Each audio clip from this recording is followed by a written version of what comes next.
Hello friends, welcome to easy notes for online study channel. आप सबके अपने YouTube channel पे आप सभी का बहुत बहुत स्वागत है।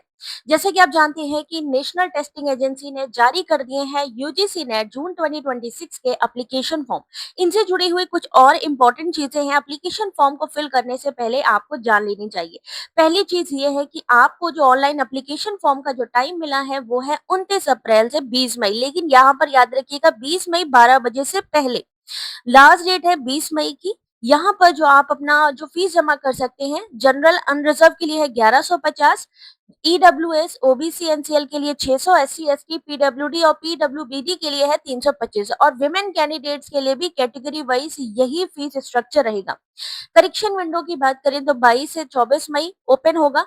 जो एग्जामिनेशन सिटी बताई जाएगी 10 जून तक, एडमिट कार्ड 15 जून तक जारी हो जाएंगे और डेट ऑफ एग्जामिनेशन है 22 से 30 जून के बीच में।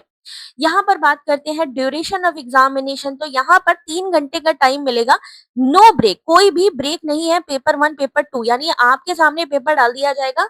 आप अपने स्क्रीन जब कंप्यूटर बेस्ड एग्जाम है आप ओपन करेंगे तो पेपर 1 पेपर 2 दोनों आपको एक साथ दिखाई देंगे। ये आपका सिलेक्शन होगा कि पेपर 1 को पहले सॉल्व करना है या पेपर 2 को पहले सॉल्व करना है।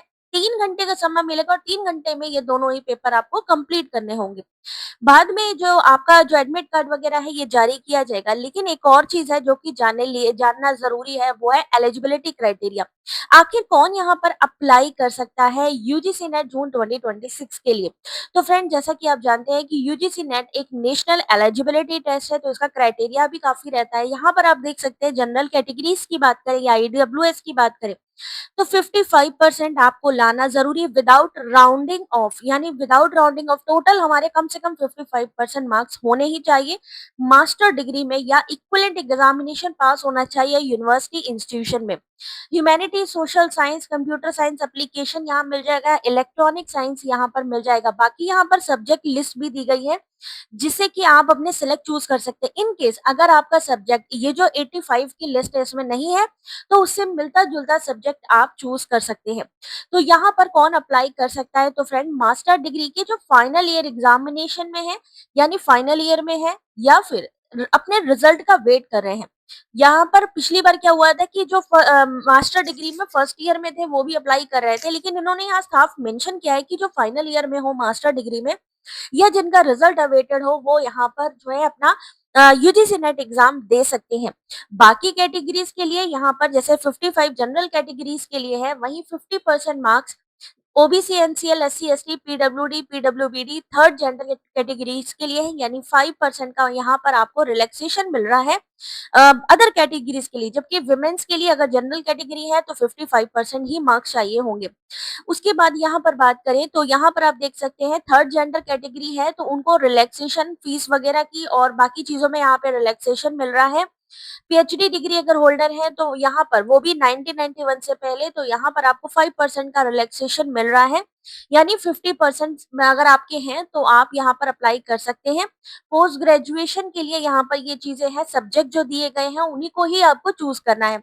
ये तो रही पोस्ट ग्रेजुएशन जिन्होंने किया, लेकिन जो पोस्ट ग्रेजुएशन न करके 4 साल का या 8 सेमेस्टर बैचलर डिग्री जिसको हम कहते हैं यूजी 4 ईयर डिग्री जो प्रोग्राम है जो वो कर रहे हैं, क्या वो अप्लाई कर सकते हैं? बिल्कुल कर सकते हैं, लेकिन उनको कम से कम 75% लाना जरूरी है। जनरल कैटेगरीज में 5% रिलैक्सेशन दिया गया है, SC ST OBC differently abled economically weaker section, यानी यहाँ पर जो ईडब्ल्यूएस कैंडिडेट है उसको 5% का यहाँ रिलैक्सेशन दिया जा रहा है। जबकि अगर हम पोस्ट ग्रेजुएशन की बात करें वहां पर 55% में ईडब्ल्यूएस को कोई रिलैक्सेशन नहीं है, लेकिन यहाँ पर परसेंटेज की रिलैक्सेशन है।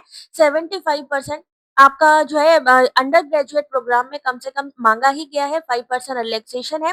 और याद रखिए जिस भी सब्जेक्ट में आप आगे बढ़ना चाहते हैं, रिसर्च की फील्ड में जाना चाहते हैं या असिस्टेंट प्रोफेसर बनना चाहते हैं, उन्हीं सब्जेक्ट को आपको यहाँ पर चूज करना होगा।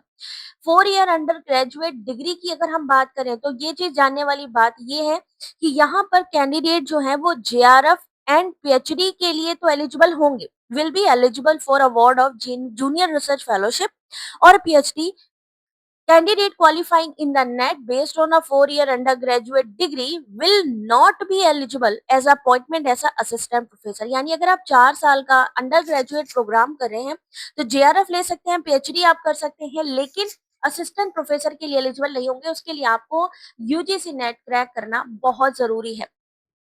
पीएचडी डिग्री के लिए भी यहाँ पर रिलैक्सेशन दिया गया है, जैसा कि आपको कहा है जो भी डिसिप्लिन या जो भी सब्जेक्ट से आप आगे कंटिन्यू करना चाहते हैं, उसी सब्जेक्ट को चुनें।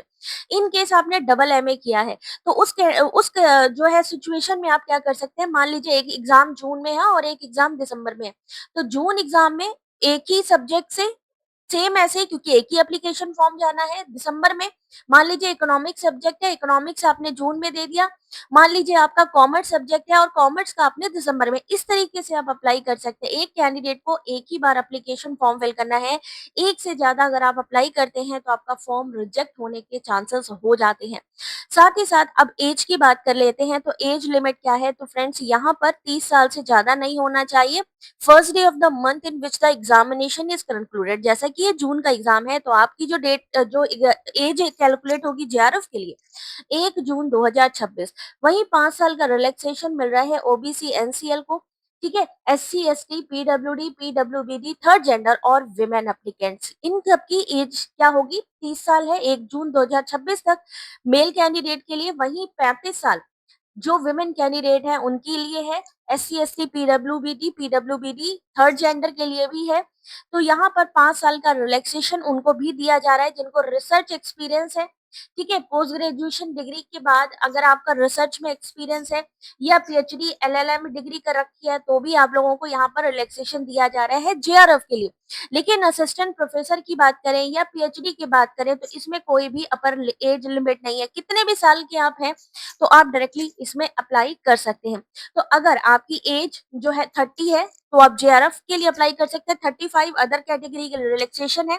55% पीजी के लिए, अंडर ग्रेजुएट के लिए 75% है जनरल कैटेगरी, बाकी सबका 5% का रिलैक्सेशन दिया जा रहा है। साथ ही असिस्टेंट प्रोफेसर या पीएचडी के लिए यहाँ पर कोई भी अपर एज लिमिट नहीं है। इन सब चीजों को आपको ध्यान रखना है। बाकी की अपडेट आपको हम नेक्स्ट वीडियो में बताएंगे। तब तक के लिए देखते रहे।